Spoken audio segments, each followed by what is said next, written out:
Assalamualaikum warahmatullahi wabarakatuh dan selamat sejahtera. Kita berjumpa lagi dalam bab 5, latihan formatif 5.5 fizik tingkatan 4.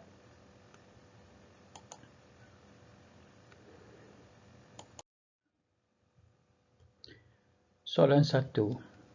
Lengkapkan raja-raja berikut dengan melukis corak pembelawan gelombang. Jadi kita lihat bagaimana cara untuk melukis corak pembelawan gelombang dengan cara yang betul. Kita lihat untuk melukis raja bagi A dan juga B. Langkah pertama yang perlu kamu lakukan ialah melukis garis yang menunjukkan arah bagi gelombang yang disebarkan. Bagi soalan A, apa yang kita lihat berbanding dengan soalan B, panjang gelombang bagi soalan A itu adalah lebih kecil. Disebabkan panjang gelombangnya adalah lebih kecil, maka pembelawan yang akan berlaku adalah kurang jelas ataupun kurang ketara. Jadi bila kita lukis, pesongan yang kita tunjukkan, arah gelombang yang kita tunjukkan, ia tidaklah terpesong pada sudut yang besar.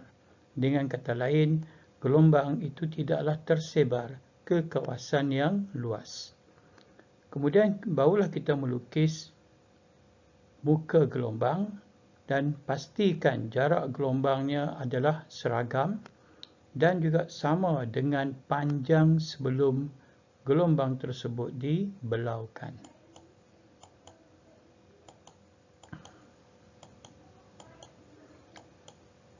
Okey, memadai kamu lukis hanya 4 saja muka gelombang.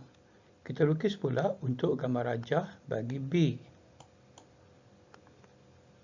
Dan perhatikan saya lukis garis yang menunjukkan penyebaran yang besar. Dan lihat pada sudutnya juga adalah lebih besar. Sudut penyebarannya adalah lebih besar. Kemudian barulah kita melukiskan muka gelombang dan pastikan jarak gelombang sebelum pembelawan berlaku dengan selepas pembelawan adalah sama.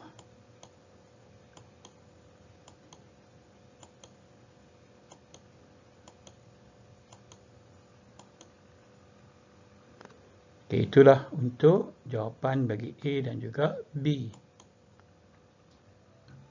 Lihat, untuk A pembelawannya kurang jelas ataupun kurang ketara, dan untuk B pembelawannya lebih jelas dan ataupun lebih ketara.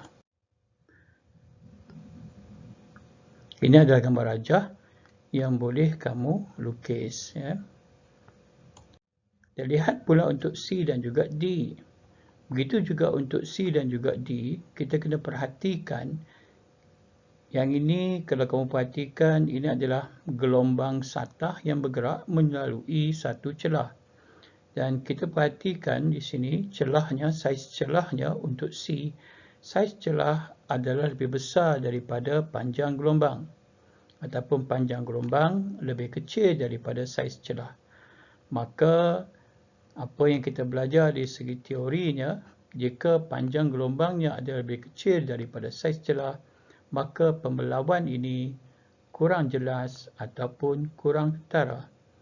Maka kita perlu melukiskan arah penyebarannya itu adalah lebih kecil ataupun dengan kata lain penyebarannya kurang.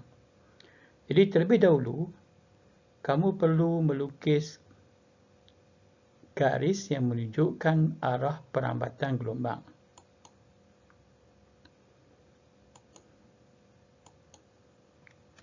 Baik, jadi di arah perambatan gelombang inilah yang akan menunjukkan sama ada kita untuk membantu kita untuk melukis muka gelombang selepas berlakunya pembelawan apabila gelombang tersebut melalui celah. Jadi dalam C penyebarannya kurang.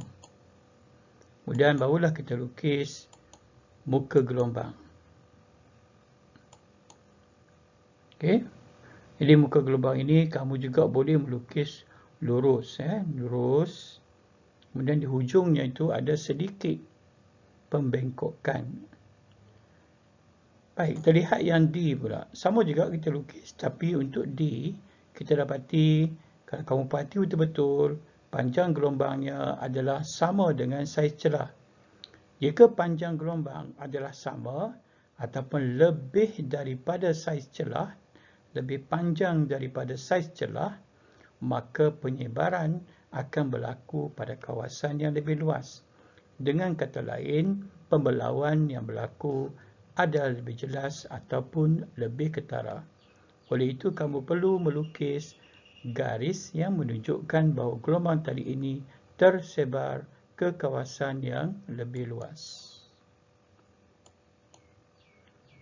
Jadi saya lukiskan, kemudian barulah kita melukis muka gelombang yang tersebar, dan bila kita lukis muka gelombang ini mestilah menunjukkan ciri-cirinya, iaitu panjang gelombang adalah sama dengan panjang gelombang sebelum pembelauan berlaku, dan bentuk gelombangnya juga akan kita dapat lihat lebih bulat.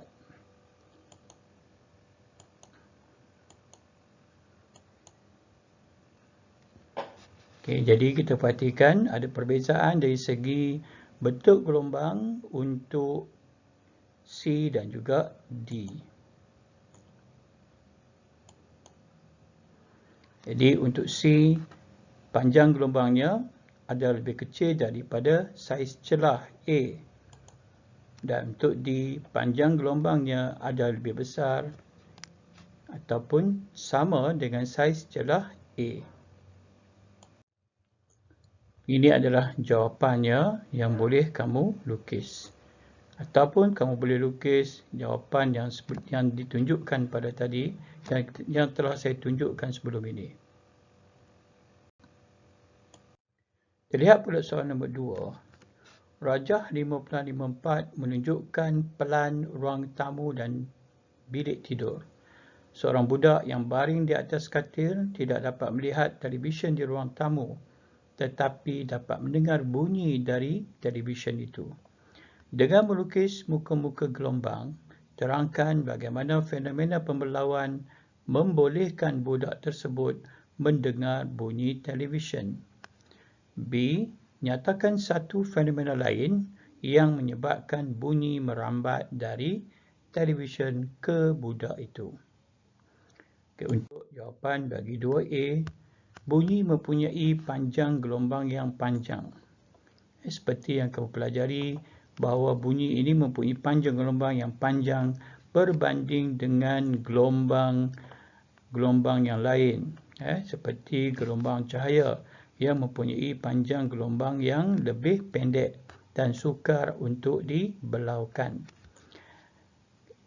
Kepada gelombang bunyi, pintu bilik ialah celah yang sempit, seperti yang kamu lihat pada gambar rajah tersebut. Bunyi dari TV mengalami pembelauan semasa melalui pintu bilik. Gelombang bunyi menyebar ke dalam bilik tidur. Jadi dalam gambar rajah ini ditunjukkan bentuk gelombang 7.